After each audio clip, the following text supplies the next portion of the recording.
के बाहर है रफीक चौरी रफीक सलैरिया साहब परले पासे कुश्ती जारी अच्छा पहलवान आए हाय ते मीना पहलवान कुश्ती बहुत तेज तो भी पहलवान खतरनाक ओए होए होए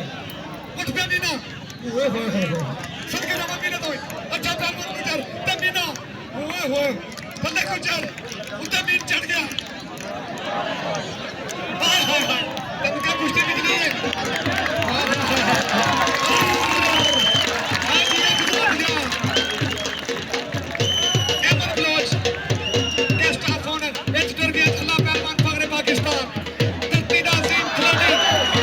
शेरा